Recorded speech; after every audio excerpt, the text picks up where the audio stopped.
welcome to the official start of Project STW. Potentially the last time you saw this car was Connor and I picking it up from Virginia back in December. If you can tell by the green leaves or my stuffy nose, it is now spring. The warm weather has brought many things here, along with my car overheating, allergies, and the desire to finally get started on this white car. I briefly went over it in the pickup video, what our plan was with this car, but to kind of gloss over it really quickly, if you're familiar with the 90s super touring cars that BMW ran, it was a 318 sedan with a 4-cylinder motor in it known as the S42. This car is also a 318, but it comes with the M42. S42 is only a race motor, had ITBs, the airbox, and it produced upwards of 200 horsepower. Those motors are only available for the race cars back then, and the road cars got the toned down version of that motor. As you can see, the car is still intact body wise. The interior is all out.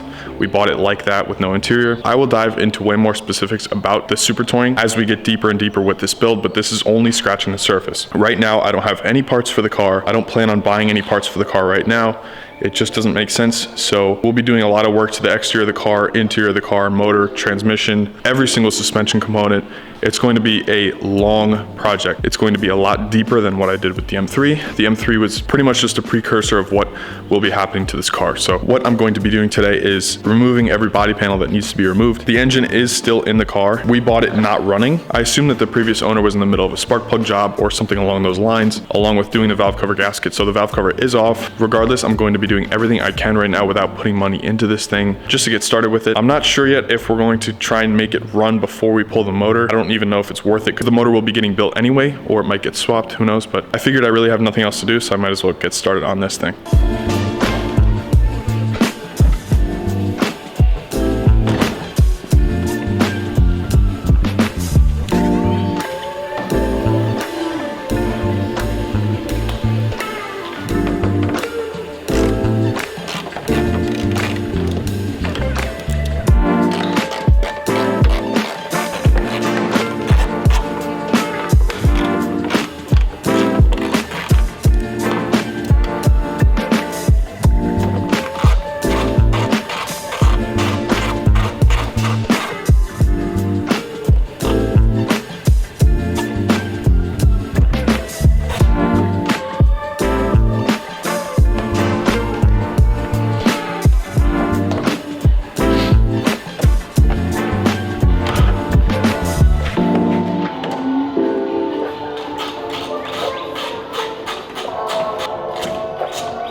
Oh no. Come on, get out of here.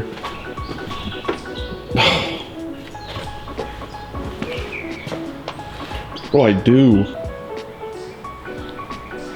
Come on, don't build a nest here. Get out. Oh, you got, what do you got? You got something. Oh, you got food or something. See ya.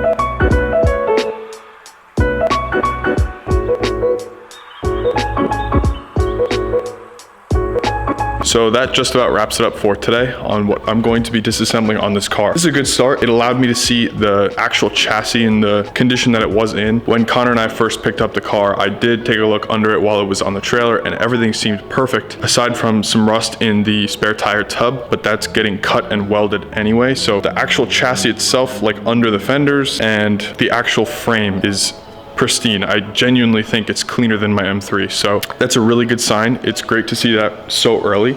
Judging by how dirty it was under each crevice, anywhere dirt could have been, there was. So I'm leaving the front nose panel on for now. I really don't feel like taking it off. There's no real reason to. I'm also waiting for Connor to get here. I want to wait on some progress until he's here because he's also part of the process. So next time you see this car, it should be even more disassembled and a little cleaner, hopefully. If you want to know more about the car and its origin, go watch the video of Connor and I picking it up from Virginia originally. But because I'm sure you have a few questions, I want you to know that this car will be as replicated to a genuine super touring as possible. I've built out a great parts list for this car. A lot of things I've been able to find through Instagram, through forums, a lot of things that belonged on the Super Touring that were only OEM BMW, like the center locks, like the different front control arms, like basically the entire rear suspension geometry. Nothing like that is like the road car. Absolutely nothing, because it's all center lock based. It's all made to have a lot more adjustability than the street car. So saying I'm very excited would be an extreme understatement for this car. Along the way, you'll see why it's going to be so important, and hopefully I can convey it to you well enough for you to see it that way. I'm gonna end it right here. Next time you see this car, it will be with Connor, hopefully, and we will continue on the teardown. So as always, thank you so much for watching. I really do appreciate you being here. This hereby marks the first step to a new project. So Project STW, here we come. Thanks so much. I'll see you soon.